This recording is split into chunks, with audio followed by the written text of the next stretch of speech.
Storm Publishing presents The Body Under the Stage, written by Kate Hardy and read by Tamsin Kennard.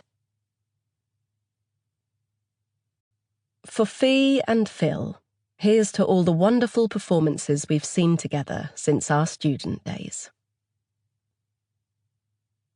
Chapter 1.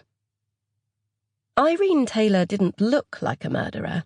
Then again, the two murderers Georgina had already met hadn't looked like murderers either, nor had the one she hadn't met but whose actions had rippled out to affect Georgina's life.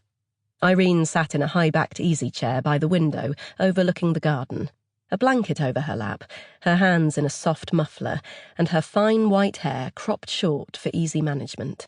She was wearing a cardigan that was way too big for her and clashed with her sweater, and her face was completely bare of makeup. Her blue eyes were watery. Instead of being the haughty, immaculately groomed woman that Georgina had been expecting from Doris's description, Irene looked small, wrinkled, and lost.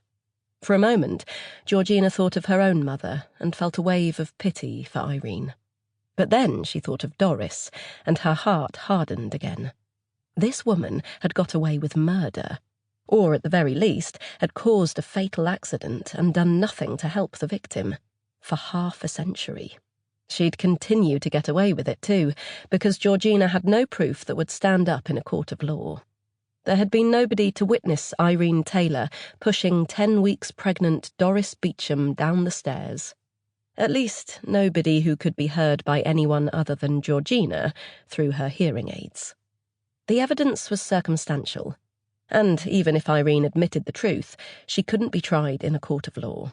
Her diagnosis of dementia meant that she didn't legally have the mental capacity to answer questions in court. In some respects, this visit was pointless, but if Irene told the truth, it would at least give Doris closure. Georgina was the only one who could find out what had really happened to the young woman who haunted her house and had become her friend. Had it been an unfortunate accident, or had Doris been deliberately pushed?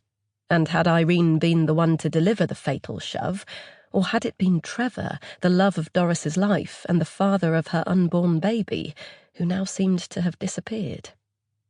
"Someone to see you, Mrs. Taylor," the care assistant said chirpily.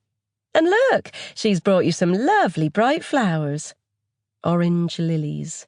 Lovely and bright, indeed. But in the language of flowers, they signified contempt, which Georgina thought made them the perfect gift for a woman who'd been steeped in unkindness. Lilies that fester. Sample complete. Ready to continue?